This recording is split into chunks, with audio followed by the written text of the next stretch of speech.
પણ આ મગને તમે કુકરમાં નાખો ને સીટી મારો, શું અઠવાડિયા સુધી ખવાય? હાજે ફેંકી દેવા પડે, સડી જાય. એટલે તમે 3 ટાઈમ રાંધેલું ખાશો તો બીમાર પડશો. અને ત્રીજું નુકસાન છે, પકાવવાથી પોષક તત્વો નષ્ટ થઈ જાય, શરીરને કામના પોષક તત્વો મળે નહીં. આ 3 એના નુકસાન છે. નેક્સ્ટ બેલા. અચ્છા, રાંધેલો ખોરાક કેવી અસર કરે? રાંધેલો ખોરાક કેવી અસર કરે? જો આ ચિત્ર તમે ગામડાઓમાં જોયું હશે, ગાયો ભેંસો રાખવાવાળી બહેનો રોજ છાણ ભરે છે ને. અચ્છા, એ લોકો છાણ ભરે હાથમાં મોજા પહેરે, ખુલ્લા હાથે ભેંસનો પોદરો ગાયનો પોદરો પકડી તગારું ભરી માથે મૂકી ઉકરડામાં નાખવા જાય. કેટલી બહેનોએ છાણ ભરેલા છે? ઘણી બધી બહેનોએ. અચ્છા, જે બહેનો હાલ ગામડામાં છાણ ભરે છે એ બેનને એમ કહીએ કે આ ભેંસનું ગાયનું રહેવા દો, આ રોડ ઉપર ઝૂંપડપટ્ટી વાળાની પોટી ભેગી કરવાની છે, કરશી? અચ્છા, પારકાની તો ના કરે એના કુટુંબ વાળાની. અચ્છા, કુટુંબ વાળાની છોડો, એની પોતાની. પેલી પારકી ભેંસનો પોદરો હાથે પકડવાનો, માથા મૂકવાનો અને પોતાનો જોવો ગમતો નહીં. તો શું આપણે આવું ગંદુ ખાઈએ છીએ? ખાવાનું તો રૂપાળું ગરમ ગરમ મસાલેદાર ટેસ્ટી ટેસ્ટી ખાવ છો સવાર બપોર સાંજ, ગંદુ ક્યાંથી આવે છે? અચ્છા, ગામડાની ગાયો ભેંસોના પોદરા આવા આકારવાળા હોય, હાથે પકડીને તગારું ભરાય એવા હોય. ભુજ સિટીમાં ફરતી ગાયોના પોદરા જોયા? આકાર જ ના હોય, રબડી. કેમ? બસ આ જ સમજવાનું છે. આ બધી સમસ્યાઓ પોદરાની જ છે. જેટલો પોદરો ગંદો હોય એટલા શરીરમાં રોગ વધારે. હવે રોડ ઉપર જાઓ ને પોદરો આવો રેલા વાળો દેખાય ને તો વિચારવાનું આપણો આવો ના આવવો જોઈએ. અચ્છા, હવે શહેરવાળી ગાયનો પોદરો ગંદો હોય અને ગામડાવાળી ગાયનો પોદરો હાથમાં પકડાય એવો હોય, આવું કેમ? બસ આ જ સમજવાનું છે. પેલી ગામડાવાળી ગાય શું ખાય? લીલું અથવા સૂકું ઘાસ ખાય, કાચું ખાય, રાંધ્યા વગરનું ખાય, એટલે એનો પોદરો હાથે પકડાય એવો હોય, ગંદો ના હોય. અને શહેરવાળી ગાયો શું ખાય? આપણે ખાઈએ, ખાતા વધ્યું એ ગાય. તમે દાળ ભાત ખાધ્યા, વધ્યા તો ગાય. રોટલી શાક ખાધ્યું, વધ્યું તો ગાય. હવે શહેરના ગાયોના પોદરા ને આપણા પોદરા શું ફરક? સમસ્યા પોદરાની છે. તમે 3 ટાઈમ રાંધેલું ખાઓ તો આ જ દશા થાય. હા, આપણો મર ગંધાય, આપણો યુરિન ગંધાય, આપણો પરસેવો ગંધાય. અત્યારે ઉનાળામાં રોજ હાબુ ઘસી ઘસીને નાહો, બીજા દાડા પાછા ગંદા ને ગંદા, રોજ નાહવું પડે. હવે ઉનાળામાં તો ઘણા લોકો સવારે નહીં ધોઈ બૂટ મોજા પહેરી સેન્ટ બેન્ટ છોટીને ઓફિસ જાય, હાજે ઘેર આવે બૂટ કાઢીને ઘરમાં ઘૂસે, રૂમનું વાતાવરણ બદલાઈ જાય, મોજા ગંધાતા હોય. ક્યાંથી આવી? તમે જે 3 ટાઈમ રાંધેલું ખવડાવો છો ને એ બધું ગંદકી રૂપે નીકળે છે. આ ગાયો ભેંસો વાંદરાઓ રોજ હાબુ ઘસીને નાહવું પડે? તમે હાબુ ઘસી ઘસીને મરી ગયા તો એ મોદા ને મોદા, પેલા બિચારા ચોમાસામાં નાય તો એ કોઈ દાળ શરદી ના, તાવ નહીં, ડેન્ગ્યુ નહીં, ચિકનગુનિયા નહીં, ડાયાબિટીસ નહીં, બીપી કાંઈ ના થાય. અને આપણે આ ખાઈ ખાઈને બીમાર છે. 3 ટાઈમ રાંધેલું ખાઓ તો શરીરમાં ગંદકી વગર કાંઈ ભેગું ન થાય. એટલે 3 ટાઈમ રાંધેલું ન ખવાય. એકવાર ખાઓ ચાલે, બીમાર ના હોય એકવાર ખાઓ, પણ બીમાર પડો એટલે તો રાંધેલું છોડી દો. હા, તો આ ગંદકી આપણા શરીરની સમસ્યા કરે છે. નેક્સ્ટ. અચ્છા, ચાવીને ન ખાય એના શરીરમાં વધારે ખોરાક જાય, કારણ કે ચાવ્યા વગર ખાય એટલે વધારે ખાઈ જાય. અચ્છા, ચાવી ચાવીને રસ કરીને ખાય એને શું થાય? જેટલો કોળિયો પેટમાં જાય એટલી મોઢાની લાળ જાય કે ના જાય? હવે લાળ સાથે જાય તો અડધું પેટ લાળથી ભરાય, અડધું પેટ ખોરાકથી ભરાય, એટલે વધારાનું ખાય નહીં. અચ્છા, જે ચાવે નહીં એ લાળ ઉતારે નહીં, એટલે આખું પેટ ખોરાકથી ભરી કાઢે, એટલે ડબલ ડોઝ થઈ જાય, ઓવર ઇટિંગ થઈ જાય. વધારે ખોરાક લોહીમાં ગયો, આંતરડામાં ગયો, આંતરડામાંથી વધારે ખોરાક લોહીમાં જાય, વધારે ખોરાક લોહીમાં ગયો, મહેનત કરે નહીં, વપરાય નહીં, એટલે લોહીમાં ગયો હોય ખોરાક અને સમયસર વપરાય નહીં, એટલે એ ખોરાક બની જાય કચરો. અને આ કચરાવાળું લોહી શરીરમાં ફરે. આ ફરતું લોહી જે અંગમાં જાય અને જે અંગમાં જેવો કચરો ભેગો થાય એવા રોગ આવે. જેમ કે કિડનીમાં કચરો ભેગો થાય, પથરી બને. અચ્છા, લીવરમાં કચરો ભેગો થાય તો ફેટી લીવર થઈ જાય, એના પેન્ક્રિયાઝમાં કચરો ભેગો થાય તો ડાયાબિટીસ થઈ જાય, એના હૃદયમાં કચરો ભેગો થાય તો બ્લોકેજ થાય, હાર્ટ એટેક આવે, અને મગજમાં કચરો ભેગો થાય ઝઘડા થાય ઘરમાં. આ બધું શું છે? કચરો. કેમ કે તમે ચાવ્યા વગર ખાધું, જરૂર કરતા ડબલ ખાધું, ખાઈને મહેનત કરી નહીં, વપરાયું નહીં, એટલે કચરો ભેગો થઈ ગયો અને શરીરના અંગ બગડ્યા. આ રોગ કાંઈ નથી, શરીરમાં ભેગો થયેલો કચરો જ છે, જે તમે જરૂર કરતા વધારે ખાઈને ભેગો કર્યો છે. તો આ ચાવીને ખાશો તો સમસ્યા જ નહીં રહે, બીમારી આવશે જ નહીં. ચાવીને ખાવાવાળા લોકો 100 વર્ષ જીવે છે. તમે પણ શોધી શકો તમારા સમાજમાં એવા લોકો શોધો જેની ઉંમર 80 થી વધારે હોય અને એક પણ રોગ ના હોય. આવા વ્યક્તિઓ શોધો, મળશે. પણ એ ખાવા બેસે એટલે તમે જઈને જુઓ કેવી રીતે ખાય છે. બધા ધીરે ધીરે ખાતા છે, એ માંદા પડે જ નહીં. મોદી સાહેબના મધર હીરાબા 100 વર્ષ જીવેલા, એક પણ રોગ નહોતો. એ જ્યારે મરી ગયા ને એટલે એમનું છાપામાં આવેલું કે એ 100 વર્ષ જીવેલા ને એક પણ રોગ નહોતો. એવું નહોતું લખ્યું કે ચાવીને ખાતા.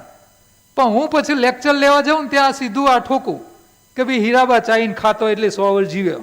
મારા જોડે કોઈ પુરાવો નહોતો, પણ છતાં મેં તો ઠોકવાનું ચાલુ કર્યું, કારણ કે સત્ય હતું. મને કોન્ફિડન્સ હતો કે એ સત્ય આવશે બહાર.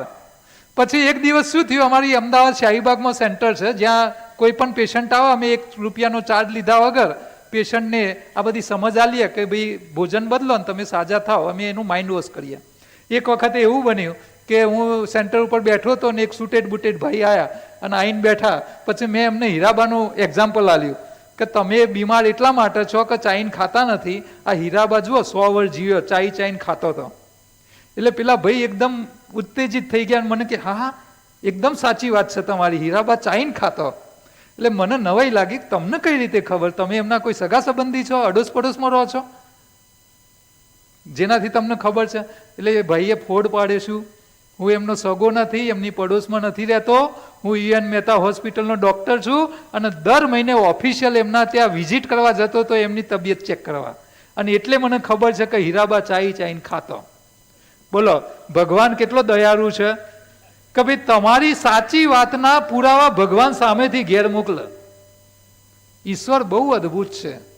હા, તમે જે સત્યને પકડશો ને એ હંમેશા સાચું જ રહે, અને તમારી પાસે પુરાવા ના હોય ને તો ઉપરવાળો એના પુરાવા મોકલે.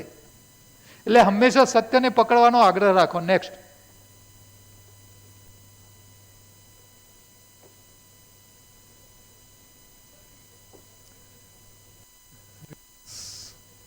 હા, હવે પકવાન એટલે ગરમ કરેલો ખોરાક. આ ગરમ કરેલો ખોરાક આપણને ક્યાં ક્યાં નડે છે, કઈ રીતે નુકસાન કરે છે. અહીંયા હું 2 એક્ઝામ્પલ તમને આપીશ. જે લોકોને કિડનીમાં પથરી થતી હોય એમને પાલક ટામેટા ખાવાની ના પાડે છે.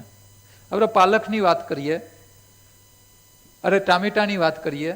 તમારે એક પ્રયોગ કરવાનો, 3 ગ્લાસ ટામેટાના ગરમ ગરમ રોજ સૂપ બનાવો અને પીવો. 6 મહિના સળંગ પીવો.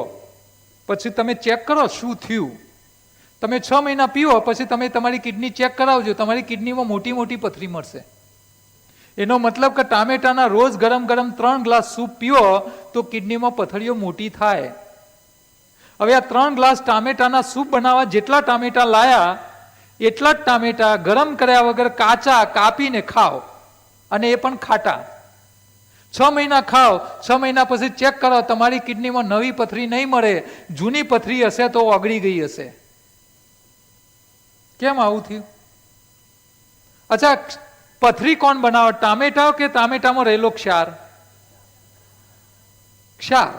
તો તમે જ્યારે ટામેટાને ગરમ કરો છો એટલે ટામેટામાં રહેલો ક્ષાર ગરમ થયો, અને ગરમ થયેલો ક્ષાર શરીરમાં જાય એટલે પથરીમાં કન્વર્ટ થાય.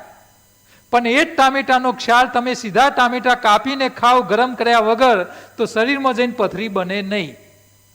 તો હવે કયા ખવાય, ગરમ કરેલા કે કાચા? અચ્છા, ટીવીમાં પેલી રેસીપી વાળી તમને રોજ ટોમેટાની ગ્રેવી બનાવીને ખવડાવવાનું શીખવાડે છે ને.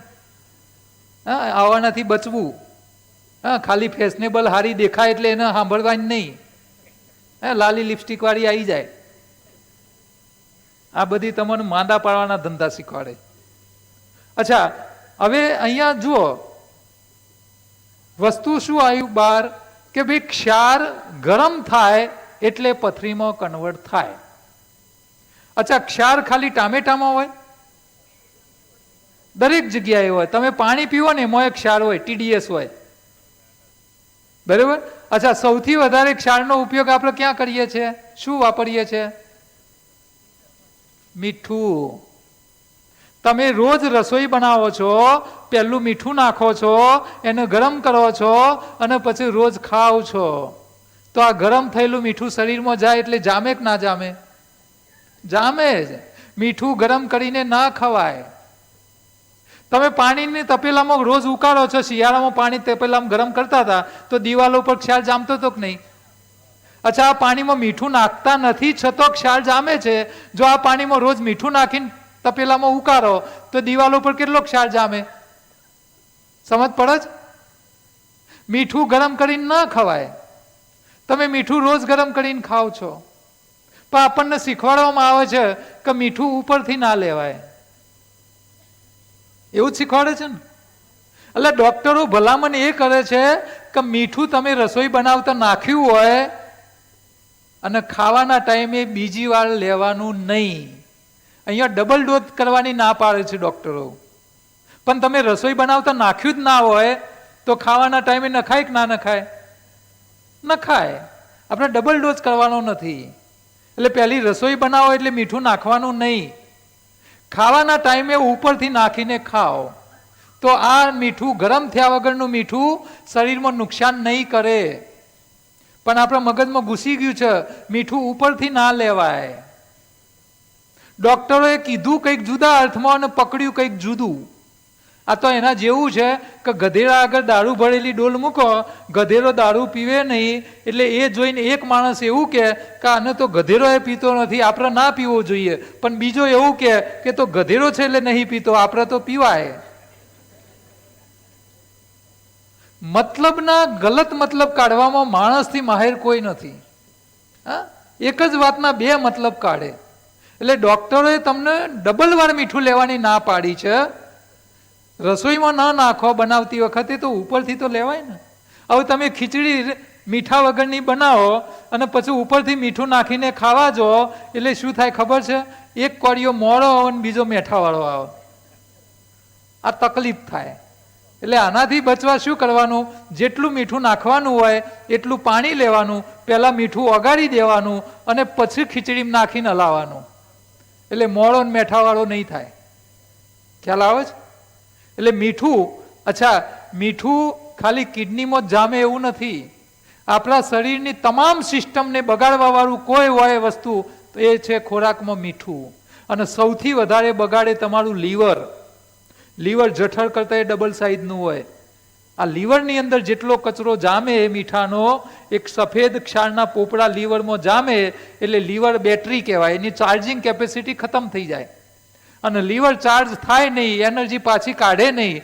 એટલે તમે એક ટાઈમનો ઉપવાસ કરી ના શકો, ચક્કર આવી જાય. આ જે લોકો એક ટાઈમનો ઉપવાસ ના કરી શકતા હોય, ચક્કર આવી જતા હોય, એમનો લીવર આ બધો બગડી ગયો હોય. એમાં બધું મીઠાનો ક્ષાર જામે હોય. મીઠા સાથે બીજો કચરો કયો જામે? એ છે તેલ. આ તેલને પણ સમજવાનું છે. અચ્છા, તમારે એક પ્રયોગ કરવાનો. તમારે રોજ ખારી સિંગ મગફળીની રોજ 100 ગ્રામ શેકેલી સિંગ ખાઓ. પ્રયોગ કરો તમે. 6 મહિના રોજ 100 ગ્રામ ખાઓ. તમે જેવી ખાવાની ચાલુ કરશો ત્રીજા જ દિવસે ખબર પડશે એસિડિટી ફૂલ થઈ ગઈ છે, એસિડિટી વધી જશે. 6 મહિને તમારી બોડી ચેક કરાવો, લોહી ચેક કરાવો, ફૂલ કોલેસ્ટ્રોલ, બીપી વધેલું આવ્યું હશે, બ્લોકેજ વધવાના ચાલુ થઈ ગયા હશે.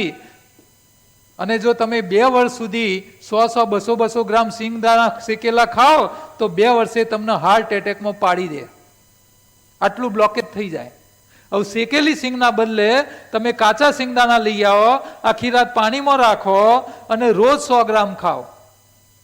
6 મહિના સરંગ ખાઓ. નહીં એસિડિટી વધે, નહીં કોલેસ્ટ્રોલ વધે, નહીં બીપી વધે, નહીં બ્લોકેજ વધે. એટેક આવવાનો તો પ્રશ્ન જ નહીં થાય. માની લો કે તમારા હૃદયમાં પહેલેથી જૂના બ્લોકેજ હોય તો ધીરે ધીરે ઘટ્યા હશે. કઈ ખવાય? કાચી આખી રાત પાણીમાં પલાળેલી. હા, આ ધ્યાન રાખવાનું. પાછું અહીંયા સાંભળવામાં બાજુમાં વાતો કરવામાં છૂટી ગયું હોય તો ઘેર જઈને શેકેલી પલાળીને બેસી જાય. હા તો ભાઈ વાતોમાં રહી ગયો હોય ને અડધું જ ગયું હોય કાનમાં તો ઘેર જઈને શેકીને પલાળીને ખવડાવો તમને. એટલે કાચી આખી રાત પાણીમાં પલાળેલી.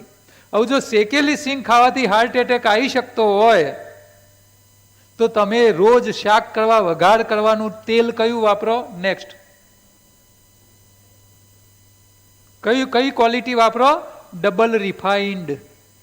અચ્છા, ડબલ રિફાઇન્ડ તેલ કઈ રીતે બને ખબર તમને? ડબલ એટલે 2. રિફાઇન્ડમાં શું થાય? ફેક્ટરીમાં 300 ડિગ્રી 2 વાર ઉકાળવામાં આવે. કેટલી વાર? 2 વાર. કેટલું? 300 ડિગ્રી. અચ્છા, તમે સિંગને શેકવા 300 ડિગ્રી ગરમ કરો છો? નહીં. છતાં જો એ ખાવાથી એસિડિટી, બીપી, બ્લોકેજ, કોલેસ્ટ્રોલ વધતું હોય તો જે તેલ 300 ડિગ્રી ફેક્ટરીમાં 2 વાર ઉકળ્યું હોય એ તેલનો ડબ્બો તમારા ઘેર આવે. તમારા ઘેર આવે એટલે તમે ચમચા ભરીને વઘાર કરો. વઘાર કરો એટલે એની વરાળ રસોડાની છાજલી પંખાના પોખેમ ચોટી જાય ને. અચ્છા, દિવાળીમાં સીધું લીંબુ ઘસવા જાય છે? વરાળની ચીકાશ સીધું લીંબુ ઘસવાથી જતી ના હોય તો એ તેલ શરીરમાં શું કરે? સમજ પડે છે? આ જે લોકો હાર્ટ એટેકમાં મરી જાય એમનો ઉપરવાળો બોલાવે, ભાઈ તારો ટાઈમ થઈ ગયો, આવી જા. કઈ ની ઘરવાળીએ ચમચા ભરીને વઘારીને ખવડાવીને પાડી દીધો હોય. ખ્યાલ આવે? આ જે લોકો હાર્ટ એટેકમાં મરી જાય ને એમાં ભગવાન ના મારે, એની ઘરવાળીએ જ મારી નાખ્યો હોય. કેમ? ચમચા ભરીને વઘારીને ખવડાવે અને પાછું તેલ ડબલ રિફાઇન લઈ આવે. હું નેતા હોય કે અધિકારી હોય ને તો હું તો કાયદો કરાવું. કેવો? જેનો ઘરવાળો હાર્ટ એટેકમાં મરી જાય એની ઘરવાળીને 3 મહિનાની સજા કરો. બહેનોને તો આ ખબર જ નથી કયું તેલ લવાય, કેટલો વઘાર કરાય, આ કાંઈ ખબર નથી. અચ્છા, ઘણી બહેનો પછી ફરિયાદ કરે, અમારે તો તેલ ઓછું જ વાપરવું છે પણ ઘરવાળાને વધારે તેલ ભેર જુઓ શાક. કેટલી બહેનોને આવી તકલીફ છે? ઘરવાળા જ વધારે તેલ માગે. અહીં હાજર છે એટલે હાથ નહીં ઊંચા કરે. હવે જો ઘરવાળા આવું કી કે તારે તેલ ભેર જ શાક કરવાનું તો તમારે શાંતિથી ઘરવાળાને કહેવાનું તમે 5 કરોડનો વીમો ઉતારો, પછી તઈને ટાઈમ ફૂલ વઘાર કરીને ખવડાવું. એટલે પતિ જોતો હોય પાછળ મોથાકૂટ. સમજ પડે જ કે ના પડી? ઘરવાળા એમ કે ભાઈ વધારે તેલનો વઘાર કરો તો પહેલો શું કરવાનો? વીમો ઉતારી દેવાનો. કેટલો? નેનો નહીં લેવાનો, 2-5 કરોડનો જ લેવાનો. કારણ કે ખબર છે કે વધારે ખવડાવશે એટલે થોડા વર્ષમાં પ્રીમિયમ બહુ નહીં ભરવા પણ પતી જશે. આ ડબલ રિફાઇન તેલ તો કાચું એ ના ખવાય. આ તેલ એટલું બધું ખરાબ છે કે તમે સીધું ગટરમાં રેડો ને આ તેલ તો ગટરમાં કોણ રહે ખબર? કોકરોચ, વંદા. આ વંદા ખાઈ જાય ને તેલ તો વંદાઓને એટેક આવે. આટલું ખરાબ તેલ છે જે તમે ડબ્બા ભરી લાવી ઘરે રાખીને ખવડાવીને મારો છો. તેલનો વઘાર ના કરાય. આપણે તેલનો વઘાર શું કા કરીએ છીએ? શાક ટેસ્ટી લાગે એટલે. અચ્છા, ચમચી ભરીને તેલ મોઢામાં મૂકો, મજા આવે. અચ્છા, સ્વાદ શેનો હોય? તેલનો હોય કે મસાલાનો? તો તેલ શું કા નાખો છો? ખબર નહીં, મમ્મીએ શીખવાડ્યું શાક કરવું એટલે પહેલો વઘાર. આ ખોટી પ્રેક્ટિસ છે. વઘાર કર્યા વગર પણ તમે ટેસ્ટી શાક બનાવી શકો. તેલની કોઈ જરૂર નહીં.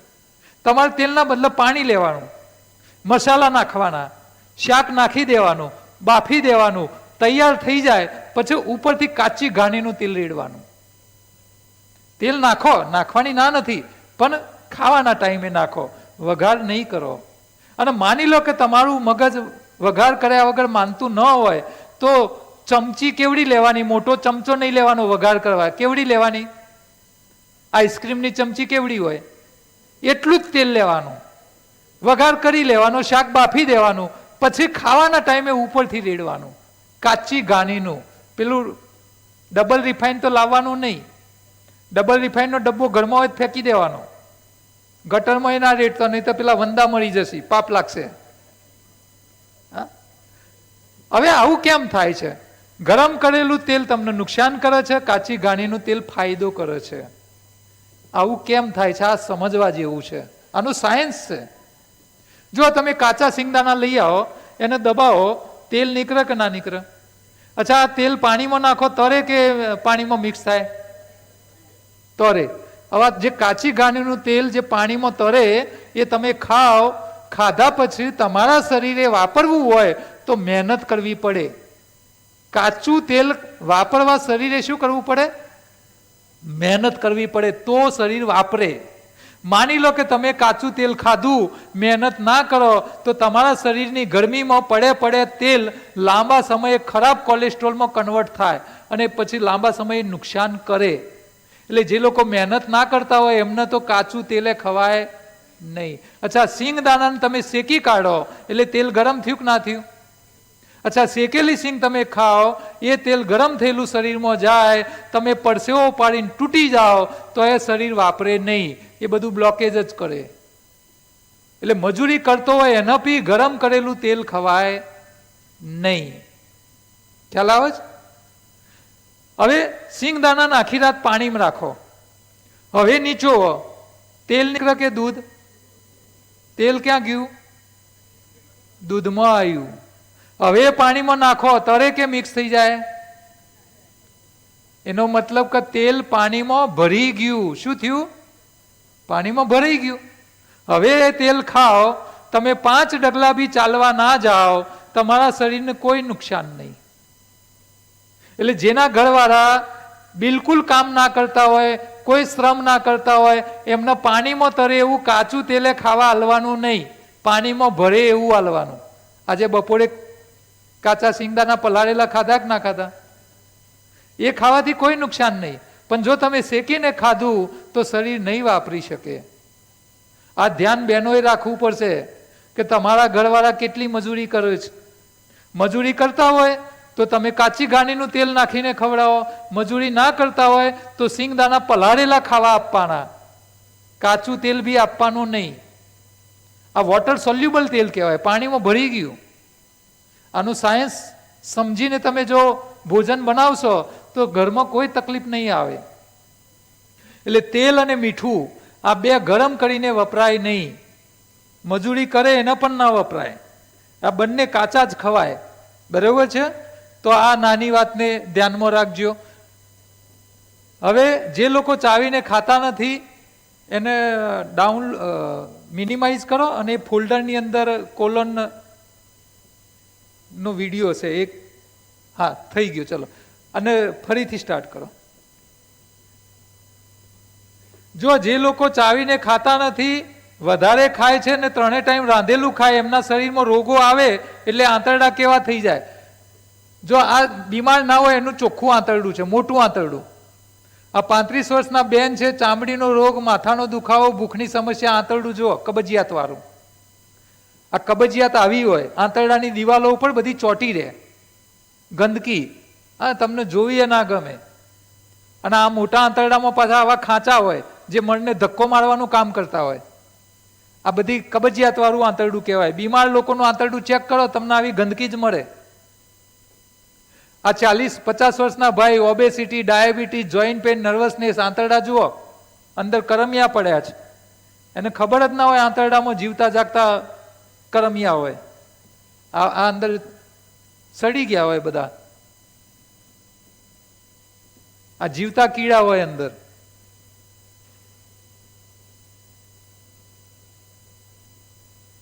આ 21 વર્ષની દીકરી છે, અસ્થમાનો પંપ લેવો પડે, એલર્જીનો રોગ થયો છે 21 વર્ષની ઉંમરે. એનું આંતરડું જુઓ, ફંગસ થઈ ગઈ છે, આંતરડામાં ફંગસ થઈ ગઈ છે, એના કારણે રોગ છે. 58 વર્ષના ભાઈ, હાઇપરટેન્શન ને બીજી 2 બીમારીઓ, આંતરડામાં ગાંઠો થઈ ગઈ છે.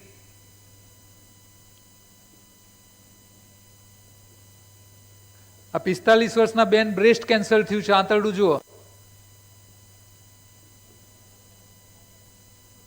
આ એમનેમ રોગ આવતા નથી, અંદર બધું આંતરડામાં આવી કચરપટ્ટી જમા થાય, સડી જાય એટલે જ રોગ આવે. આ છેલ્લા સ્ટેજનું કેન્સરનું પેશન્ટ, થોડા દિવસનું મહેમાન છે, જુઓ, બધું સડી ગયું છે, જોવા લાયક બી રહ્યું નથી. એટલે આંતરડાની ગંદકી એ સમસ્યાનું મૂળ છે. આંતરડા ચોખ્ખા રાખવા પડે. નેક્સ્ટ. હવે અહીંયા જો શું થાય કે જો તમે 3 ટાઈમ રાંધેલો ખોરાક ખાઓ એટલે એસિડિક ખોરાક કહેવાય. એટલે શરીરમાં રોગ આવે. તમે રાંધ્યા વગરનો કાચો આલ્કલાઇન ખોરાક ખાઓ, શરીરમાં કોઈ રોગ રહે નહીં. અમે તો છેલ્લા 20 વર્ષથી એક જ વાર રાંધેલું ખાઈએ છીએ. હું યોગાનો માસ્ટર હોવા છતાં હું સવારે 5 ડગલાએ ચાલવા જતો નથી. 5 ડગલાએ શિયાળામાં નહીં ચાલવાનું. લોકો શિયાળામાં ઠૂઠવાતા સવારે 5 વાગે નીકળે ચાલવા નીકળે. એટલે હું એમ કહું કે જેને પાપ કર્યો હોય ચાલવા જાય. શિયાળામાં ગોદરી ઓઢીને ઊંઘવાની મજા આવે કે ચાલવા જવાની મજા આવે? ઊંઘવાની મજા લેવી હોય તો પછી ખાવાનું બદલો ને ચાઈને ખાજો, તો ચાલવાય નહીં જવું પડે. નહીં તો જો રાંધેલું ખાશો ચાલવા જશો તો એ હાજા નહીં રહો. નેક્સ્ટ. હવે રોગમાંથી બહાર આવવું છે, શું કરવાનું? તો કુદરતના નિયમોને સમજો, ચાવીને ખાવાની આદત પાડો. તમારા શરીરના જે અંગમાં કચરા ભેગા થયા હોય એને કાઢો અને ન્યુટ્રિશન વાળો જે ખોરાક મળતો નથી એવો ખોરાક આપવાનો ચાલુ કરો. હવે એનીમાની વાત સવારે આપણે થઈ. આંતરડામાં એનીમા શા માટે લેવો પડે? તમે સવારે ટોયલેટ કરો ને એટલે આ બાજુનો મળ નીકળી જાય.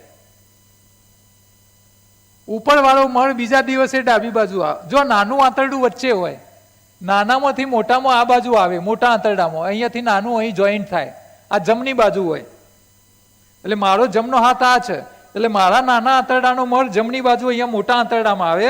અહીંયાથી મળ ઉપર જાય, ડાબી તરફ જાય અને નીચે આવે ને પછી મળ માર્ગે બહાર નીકળે. હવે સવારે હું ટોયલેટ કરું એટલે કયો મળ નીકળે?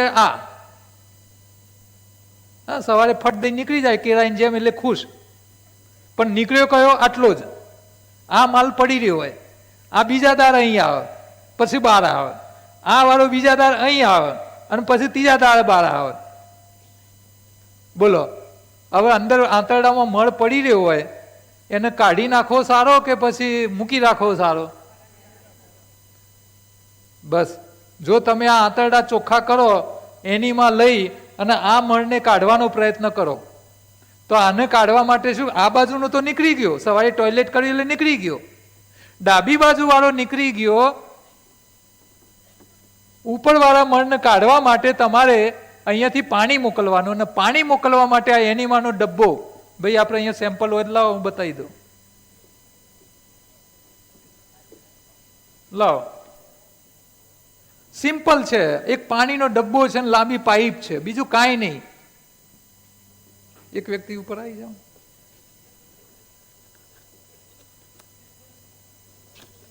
આ અદ્ભુત મશીન છે.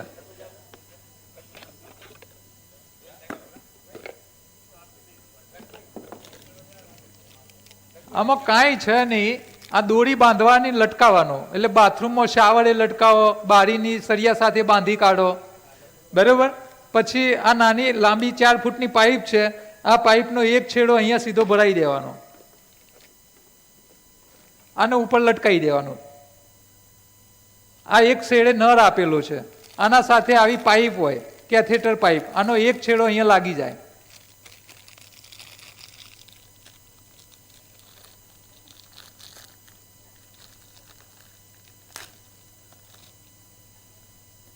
આ અહીંયા લગાવી દેવાનું. હવે ડબ્બો ઉપર રાખવાનો. આમાં પીવાનું પાણી ચોખ્ખું ભરવાનું, જે તમે પી શકો એવું, ગંદુ ના આવવું જોઈએ. પાણી ભરવાનું. આ નળ ચાલુ કરી, આમાં કઈ હવા રહી ગઈ હોય, એર બબલ્સ હોય તો હવા, આ નળ ચાલુ કરીને પાણી નીકળી જાય ત્યાં સુધી ચાલુ રાખીને પછી બંધ કરી નાખવાનો. ડબ્બો ઉપર લટકાઈ દેવાનો. સંડાસમાં બેસી જવાનું. પહેલા નેચરલ ટોયલેટ થાય એટલું કાઢી લેવા. માની લો આ નીકળી ગયું, હવે આ કાઢવું છે, એટલે આ પાઇપનો છેડો, અહીંયા 2 હોલ આપ્યા છે, ખાલી આ 2 હોલ પૂરતો પાઇપ અંદર મળ માર્ગે નાખવાનો. અચ્છા, શરૂઆતમાં મળ માર્ગ, ભગવાને આ મળ માર્ગ અદ્ભુત બનાવ્યો છે. માલ નીકળી જાય એટલે એની મેરે બંધ થઈ જાય, એ લોક થઈ જાય. ઉઘાડો રહે તો લુગડો બગડે, એટલે ભગવાને એને તરત બંધ કરવાની વ્યવસ્થા આલી છે. હવે તમે પાઇપ નાખવા જો જાય નહીં અને તમે જોર કરો તો પછી નુકસાન થાય. એટલે આપણે એવું નહીં કરવાનું, જોર નહીં કાઢવાનું નાખવા. આપણે શું કરવાનું? આ પાઇપ અંદર સરકાવવા અને ખોલવાનો. ખોલવાની ચાવી તો હોય નહીં, હા, પણ મગજમાં ચાવી આપી જ ભગવાને. આપણે શું કરવાનું? મળ નીકળતો ના હોય શું કરીએ? એટલે લીવર દબાવવાનું, એટલે પેલું થોડું ખુલે. જેવું ખુલે એટલે બીજા હાથે તૈયાર રાખવાનું, ફટ દઈને અંદર. આ આટલું અંદર જતું રહે, ડબ્બો ઉપર હોય, નળ ચાલુ કરવાનો, એટલે અહીંયાથી પાણી ઉપર આવવાનું ચાલુ થાય. બરાબર? અચ્છા, ધીરે ધીરે પાણી ઉપર આવે. હવે આંતરડા હોય ને થોડા રબર જેવા હોય, એમ ચામડી જેવા હોય, ફ્લેક્સિબલ.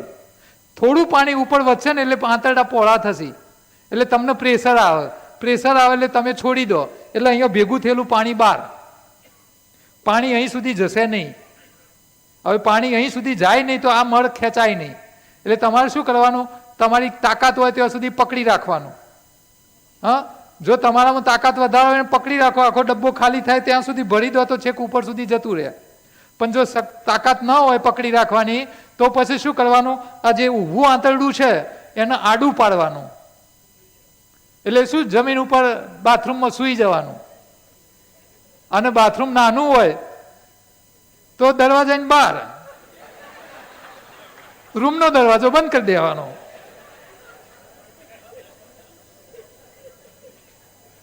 હા ભાઈ, આ તો ક્યાંથી બાથરૂમ નેનું હતું એટલે અમે શું કરીએ? એટલે રસ્તા તો બતાવવા પડે ને. એ ઘેર જઈને બોણો ના કાઢ્યું. બરાબર? એટલે બેડરૂમનો દરવાજો બંધ રાખવાનો, બાથરૂમનો ખુલ્લો રાખવાનો. અચ્છા, પાછું આખું શરીર બહાર નહીં રાખવાનું, આટલું શરીર જ બહાર કાઢવાનું, આ અંદર રાખવાનું. કારણ કે ભરાઈ જાય ને પ્રેશર આવે, પહોંચતા પહોંચતા બગડી જાય. એટલે કાં તો સૂતા સૂતા કરો. અચ્છા, વધારે સારી સફાઈ કરવી હોય ને તો આ જો વાંકા વળે છે ને, ડોગી પોચ કરી દેવાનો. માથું ને પગ ને એચર, પાછળ વાળો ભાગ અધ્ધર, એ સીધું પાણી અંદર.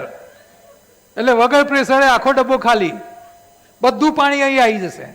બરાબર? એટલે એનીમાં સાદા પાણીનો લેવાનો, પાણી ગરમ નહીં કરવાનું, પાણીમાં કંઈ નાખવાનું નહીં. અને જે લોકોને આંતરડામાં અલ્સર હોય એવા લોકોએ એનીમાં નહીં લેવાનો. એનીમાં લેવો હોય તો પાણીના બદલે તેલનો એનીમાં લેવાનો. શેનો? તેલ. એરંડિયું લો, પેલું કોપરેલ લો, કે કોઈ પણ સિંગદાણાનું કોઈ બી તેલ લેવાનું. જે લોકોને અલ્સર હોય એ લોકોને, જઠરમાં અલ્સર હોય તો એ લોકોએ ગ્રીન જ્યુસમાં આ તેલ નાખીને પીવાનું, ઘી નાખીને પીવાનું. એટલે પેલી અલ્સર ઉપર તેલ ચોંટી જાય એટલે અલ્સરમાં જલ્દી રાહત થઈ જાય. તો આ એનીમાનો ઉપયોગ, આપણે અહીંયા એનીમાના ડબ્બા છે ઘરમાં, દરેક વ્યક્તિ માટે એક જ ડબ્બો કાફી છે. બધા સભ્યો એક ડબ્બો વાપરી શકે. એની પાઇપને ધોઈ દેવાની, કાં તો એ નાની પાઇપ છૂટી અલગથી લઈ લેવાની. અઠવાડિયામાં જે બીમાર ના હોય એ લોકો અઠવાડિયામાં એકવાર ઉપયોગ કરે. જે લોકો બીમાર છે સવાર સાંજ 2 ટાઈમ ઉપયોગ કરે એનીમાનો. અને એનીમા લેવાથી તમને તરત રિઝલ્ટ દેખાવાનું ચાલુ થઈ જશે. અમે તો બીમાર નથી છતાં રોજ એનીમા લઈએ છીએ. અને અમે તો ડબ્બો એ નહીં વાપરતા, સીધું નળમાં જ ભરાઈ દઈએ. તમારે ઘેર જઈને નળમાં નહીં ભરાવાનો. તમે નળમાં ભરાઈ દો અને ટાંકો 5મા માળે હોય ને તમે આખો નળ ખોલો તો પછી અહીંયા ફાટી જશે.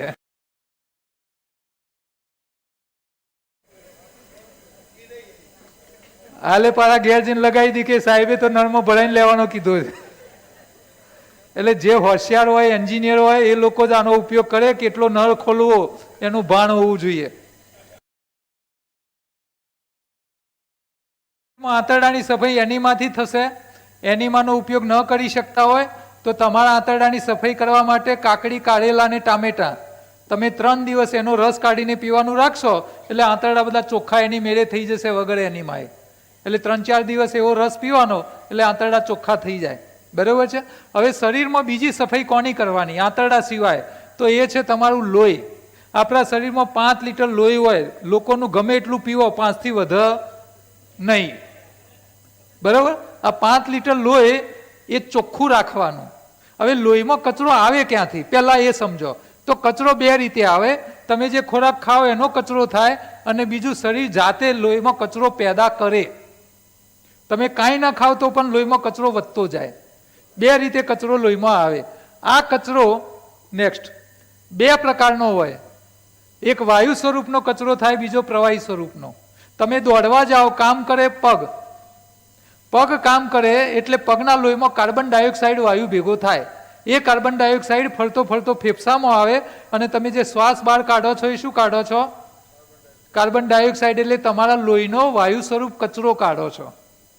તમે લસણ ખાધું હોય ને તો બીજા દિવસે પણ શ્વાસમાં ગંધ આવે છે ને, એટલે આ વાયુ સ્વરૂપનો કચરો ફેફસા રૂપે નીકળતો જાય એટલે લોહી ચોખ્ખું થતું જાય.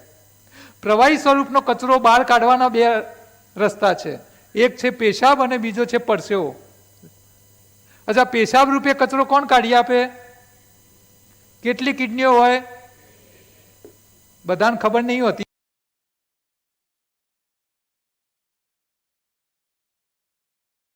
ભગવાને બે કિડનીઓ આપી છે. આ બંને કિડનીઓ ભગવાને આલી એટલે કઈ મોકલેલી, શું ખબર છે? કે તારો મકાન માલિક ખાઈ ખાઈને ગમે એટલો કચરો ભેગો કરે, તારા બે હાથે થાય એટલો જ કચરો કાઢવાનો, ફિક્સ પગારવાળી. હા, તમે ખા કરો અને લોહીમાં કચરો ભેગો કરો, કિડની કાઢે નહીં. હવે કિડની વધારાનો કચરો ન કાઢે તો એ કચરો બહાર કાઢવાનો બીજો રસ્તો કયો રહ્યો? પરસેવો. અચ્છા, જે લોકો નેક્સ્ટ જે લોકો 3 વાર ખાય, 5 વાર ખાય અને કાળી મજૂરી કરી પરસેવો પાડે, એમના લોહીમાં કચરો ભેગો થાય? અચ્છા, એ માંદા પડે? ના પડે. તમે બીમાર છો એનો મતલબ કે તમારા લોહીમાં કચરો ભેગો થાય છે. કેમ? તમે પરસેવો પાડીને કચરો કાઢતા નથી. અચ્છા, હવે તો સુખી લોકો, શહેરમાં રહેતા લોકો પરસેવો કેટલો પાડે? બિલકુલ બંધ થઈ ગયું. અત્યારે તો ઘરમાં એસી, ઓફિસમાં એસી, ગાડીમાં એસી, અને સોસાયટી નાક જવાનું હોય તો એક્ટિવાને કિક મારવાની, બટન દબાવવાનું, બટન જ દબાવવાનું. એટલે શ્રમ બિલકુલ નથી, પરસેવો પાડતા નથી, આપણા લોહીમાં કચરો વધી ન જાય, બીમારીઓ આવે નહીં. એટલે તમામ પ્રકારના ડોક્ટરો, એલોપેથી વાળા, આયુર્વેદ વાળા, હોમિયોપેથી વાળા, નેચરોપેથી વાળા, યોગ વાળા, બધા લોકો બહુ સરસ સલાહ આપે છે. શું સલાહ આલે છે? સવારે રાજા જેવું ખાઓ, નેક્સ્ટ બપોરે વેપારી જેવું ખાઓ, રાતે ભિખારીની જેમ કશું ખાધા પીધા વગર સુઈ જાઓ. આ સલાહ ડોક્ટરો એટલા માટે આપી છે કે તમે પરસેવો પાડતા ના હોય તો તમારા લોહીમાં કચરો વધી જશે. આ કચરો વધી ન જાય એટલે સવારે રાજા જેવું ખાઓ, બપોરે વેપારી જેવું, રાતે ભિખારીની જેમ કશું ખાધા વગર ઊંઘી જાઓ. એમનો મતલબ શું થયો? કે તમારે સાજા થવું હોય અથવા સાજા રહેવું હોય 3 વાર ખવાય નહીં, 1 વાર ખાવાનું છોડો. જેને સાજા રહેવું હોય એને છોડવાનું અને સાજા થવું હોય એને છોડવાનું. 3 વાર ના ખવાય, 1 વાર છોડવાનું. અચ્છા, રાત્રે ખાલી પેટે ઊંઘ આવે?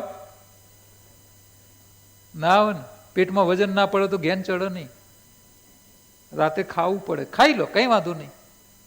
હવે તમારી પાસે 2 ટાઈમ બચ્યા, સવાર અને બપોર, બેમાંથી એકને છોડવાનો. આપણા માટે સારો કયો એને સમજવાનો પ્રયત્ન કરીએ. નેક્સ્ટ, માની લો રાત્રે તમે ભોજન કર્યું, હા, ખાઈને સૂઈ ગયા, જઠરમાં ખોરાક આવ્યો, જઠરમાંથી આંતરડામાં ખોરાક આવ્યો, આંતરડામાંથી લોહીમાં આવે કે ના આવે ખોરાક? આખી રાત ખોરાક લોહીમાં આવતો જ જાય, આવતો જ જાય, આવતો જ જાય. આખી રાત તમે વાપરવાના ક્યાં? આરામમાં. લોહીમાં ખોરાક આવ્યો, વપરાતો? અચ્છા, લોહીમાં ખોરાક આવતો જ જાય, આવતો જ જાય, વપરાય નહીં તો સવાર સુધીમાં લોહી જાડું થાય કે ના થાય? આપણા શરીરમાં ભગવાને માળીઓ આપ્યો છે. માળીઓ ઉપર હોય કે નેચર? ઉપર હોય. આપણા જઠરના ઉપર લાલ રંગનું માળિયું છે, લીવર. તમે રાત્રે જે કંઈ ખાઓ એ લોહીમાં આવ્યું, જરૂર હોય એટલું રાખ્યું, બાકીનું ક્યાં મૂક્યું? ડબ્બા ભરીને. એટલે તમે સવારે ઉઠો એટલે ખોરાક ક્યાં પહોંચ્યો હોય? માળિયામાં. લોહી જાડું થઈ જાય નહીં. અચ્છા, જે લોકોના માળિયામાં પહેલેથી ચક્કા જામ હોય, માલ નવો મૂકવાની જગ્યા જ ના હોય, એને શું થાય? એને લોહી જાડું થઈ જાય. લોહી જાડું થઈ જાય શું થાય? એટેક આવે. તમે ચેક કરો, જેટલા લોકોને હાર્ટ એટેક આવે છે ને, રાત્રે 12 વાગ્યાથી લઈ સવારે 5ની વચ્ચે જ આવતા હોય છે. એમના લીવરમાં જગ્યા જ ના હોય માલ મૂકવાની. હા, આ ભગવાને બહુ વ્યવસ્થા કરીને આપી છે તમને જીવવા માટે, બચાવવા માટે. ભગવાન બહુ હોશિયાર એન્જિનિયર છે.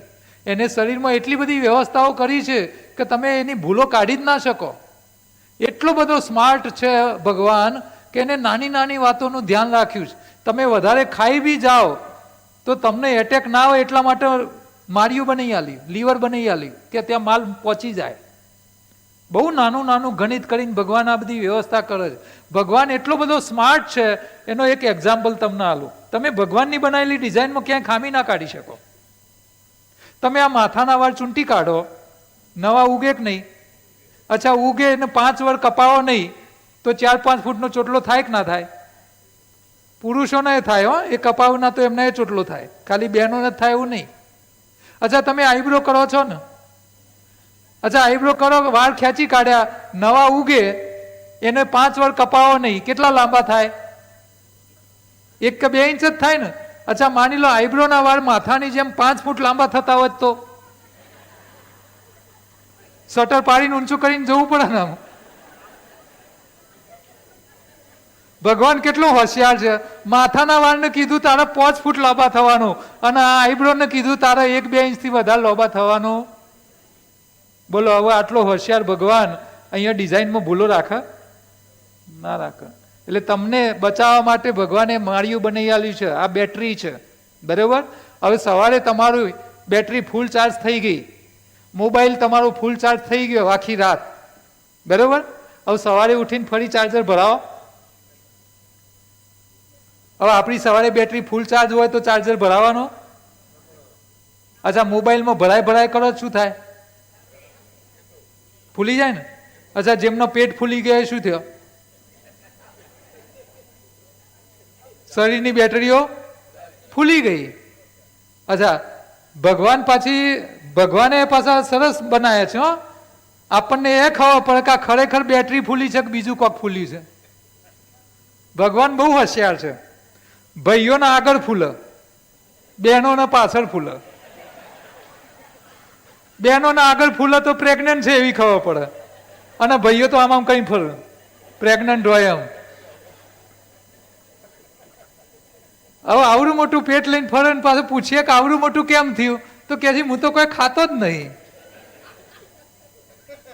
એટલે બેટરી એમને ફૂલી જાય.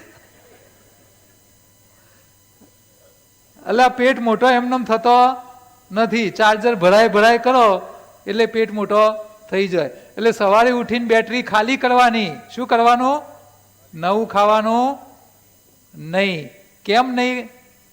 કારણ કે જો તમે આગલા દિવસ જે કંઈ ખાધું છે એ તમારી શરીરની ગરમીમાં પડેલું છે. શરીરની ગરમીમાં જે ખોરાક પડી રહ્યો હોય એ જમજમ સમય જાય એમ બગડતો જાય. એટલે પેલો વાસી થઈ જાય એ પહેલા એને ખાલી કરી નાખવાનો. નેક્સ્ટ, એટલે સવારે તમારી બેટરી પહેલી ખાલી કરો. જો તમે રસોઈ જમતી વખત વધેલું શાક ફ્રીજમાં મૂકો છો ઠંડકમાં, તો એ બીજા દાડે વાસી થઈ જાય છે કે નહીં? તો શરીરની ગરમીમાં આગલા દિવસનું ખાધેલું શું થાય? વાસી જ થતું જાય ને. એટલે પહેલા જૂનું ખાલી કરી નાખવાનું. એટલે સવારે બેટરી ખાલી કરવાનો ટાઈમ આલવાનો. સવારે ચા નાસ્તા લઈને બેસી જવાનું નહીં. હવે સવારની બેટરી ફૂલ ચાર્જ હોય એ ખાલી થવાનો ટાઈમ બધાનો સરખો હોય કે અલગ અલગ? જેવી વાપરો એવી ખાલી થાય ને. અચ્છા, માની લો તમે 2 કલાક કસરત કરી તો તમારી બેટરી 9-10 વાગે ખાલી થાય, પછી ખાવામાં કોઈ વાંધો નહીં. અચ્છા, મારા જેવો સવારે ચાલવાય ના જતો હોય તો મારી બેટરી કેટલા વાગ્યા સુધી ચાલે? 12-1-2 વાગ્યા સુધી ચાલે ને, બરોબર? અચ્છા, આગલા દર લગ્નમાં ગયા હોય 500 વસૂલ કરીને આવ્યા હોય તો આખો દાડો ચાલવી જોઈએ ને. સમજ પડે છે? એટલે બેટરી કેટલા વાગ્યા સુધી ચાલે એ તમને ખબર પડવી જોઈએ. પણ હવે અહીંયા સમસ્યા અલગ છે. શું સમસ્યા છે? કે સવારે આપણી બેટરી ફૂલ ચાર્જ હોય છતાં એ પેટનો બિલાડો બોલે છે. નેક્સ્ટ, બોલે છે ને. સવારે બેટરી ફૂલ ચાર્જ હોય છતાં ભૂખ લાગે છે ને, તો આ ભૂખ કોણ લગાડે છે? તમારું શરીર લગાડે છે કે તમારું આ મગજ લગાડે છે? શરીર ભૂખ નથી લગાડતું. આ મગજ કેમ ભૂખ લગાડે છે? જુઓ, આનું એક્ઝામ્પલ આલું તમને. રિવર્સ, તમે જે સોસાયટીમાં રહેતા હોય ત્યાં ગાયો આવતી હશે. તમારે એક પ્રયોગ કરવાનો. 9 વાગે ઘરમાંથી રોટલી લઈને બહાર આવવાનું. સોસાયટીમાં જે ગાય રોજ આવતી હોય એને બોલાવીને રોટલી ખવડાવવાની. બીજા દાડે 9 વાગે એ જ ગાયને બોલાવીને રોટલી ખવડાવવાની. ત્રીજા દાડે 9 વાગે એ જ ગાયને બોલાવીને રોટલી ખવડાવવાની. ચોથા દાડ તમે કામમાં ભૂલી ગયા, પેલી ગાય દરવાજા આવી જાય કે નહીં? ઘડિયાળ જોઈને આવે? કોણ બોલાવી લાવ્યું? સમજ પડે છે? અને બાયો ક્લોકની ભૂખ કહેવાય. શું કહેવાય? બાયોક્લોક. જો ગાયને તમે 4 દિવસ ટાઈમસર ખવડાવો અને ગાય રોટલી ખાવા આવતી હોય તો તમે પેટના બિલાડાને ટાઈમસર ખવડાવો તો ટાઈમ થાય એટલે પેટના બિલાડા બોલે કે ના બોલે? બોલો ને. આને બાયોલોજીકલ ક્લોકની ભૂખ કહેવાય. અચ્છા, ભૂખ ક્યારે લાગવી જોઈએ? સ્ટોક ખાલી થાય એટલે ટાઈમ થાય એટલે? તમને ક્યારે લાગે છે? આ ટાઈમ થાય છે ને ભૂખ લાગે છે એ ખોટી. હા, એ મનની ભૂખ કહેવાય, એ ખવાય નહીં. એટલે તમને સવારમાં ભૂખ લાગે, પેટનો બિલાડો બોલે તો બી ખાવા હાલવાનું નહીં. અચ્છા, ઘણોનો બિલાડો ઊંચા અવાજ વાળો હોય, કાળા રોડ કરે તો બી ખાવા હાલવાનું શું કરવાનું? 1 ગ્લાસ પાણી પી દેવાનું, ખાવા હાલવાનું. તમે 3 દાડા પાણી પો એટલે પેલા બિલાડો એ વિચારે હારી બૂમો પાડીને થાક્યા, ખાવા મળતું એટલે બિલાડો બોલવાનો બંધ થઈ જશે. હા, ગાયને દરવાજા આવતી બંધ કરવી હોય શું કરવાનું? મારવાની કે ખાવા નહીં હાલવાનું? હા, 3 દાડા રોટલી ના હાલો એટલે ખાવા ગાય આવવાની બંધ થઈ જાય.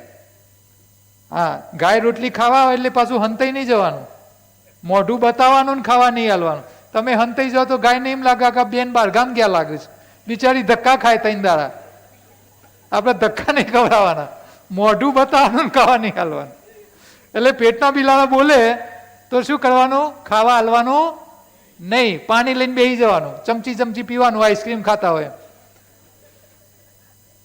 એટલે પેલા બિલાડાને એમ લાગે કોક આવ્યો માલ, પણ પાણી આવે એટલે બિચારા 3 દાડે બોલવાનો બંધ થઈ જાય. આ સમયની ભૂખમાંથી બહાર આવો.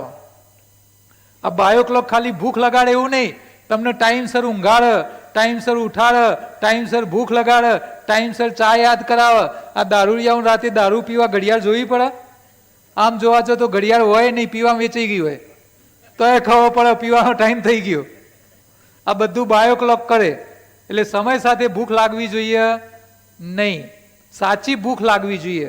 અને સાચી ભૂખને તમારે સમજવી હોય તો જો છોકરાઓ રમવા ગયા હોય મેદાનમાં, બરોબર ધીંગા મસ્તી કરે અને પછી દોડતા દોડતા ઘરમાં આવે અને ઘરમાં આવીને બૂમ પાડે, મમ્મી ભૂખ લાગી. આ સાચી ભૂખ. સાચી ભૂખ કોઈ દાડો સમય જોવે નહીં. તમે મજૂરી કરો એટલે વહેલી ભૂખ લાગે જ. હા, ટાઈમસર ભૂખ લાગવી જોઈએ નહીં, બરાબર? એટલે તમે સમયની ભૂખમાંથી બહાર આવો. અચ્છા, હવે તમે સવારથી બપોર સુધી ઉપવાસ કરો. કેમ? કે આગલા દિવસ વાળું ખાલી કરવાનું. હા, તમે સવારે 2 કલાક કસરત કરો, તમને વહેલી ભૂખ લાગે પછી ખાઓ, કોઈ વાંધો નથી. પણ જે લોકો કાંઈ ના કરતા હોય એમને સવારે ખાવા હાલવાનું નહીં.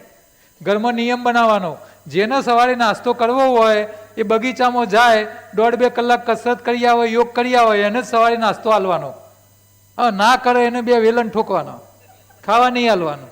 આ તમે કડક થશો, તમારા હાથમાં જ છે ઘરવાળાને જીવાડવા મારવા. તમે કડક થશો તો એ કસરત કરવા જશે, નાસ્તો કરવો હોય તો જોઈએ, એને ના કરવો હોય તો કંઈ વાંધો નહીં, બેહી રહો, પણ બપોર સુધી ખાવા નહીં હાલવાનું. આવું બપોર સુધી તમે ખાવા ન હાલો એના લાભ કેટલા થાય જુઓ. એક ટાઈમ ઉપવાસના ફાયદા. સૌથી પહેલો ફાયદો શું થાય? તમારી શરીરની ગરમીમાં આગલા દિવસ વાળો પડેલો ખોરાક ગરમીમાં પડે સડી રહ્યો છે, એ સવારથી બપોર ઉપવાસ કરે એટલે પહેલો ખાલી થઈ જાય.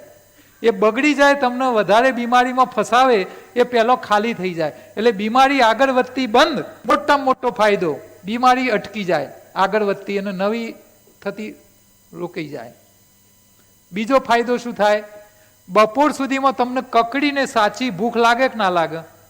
સવારથી ખાધું ના હોય તે લાગે ને? કેમ આમ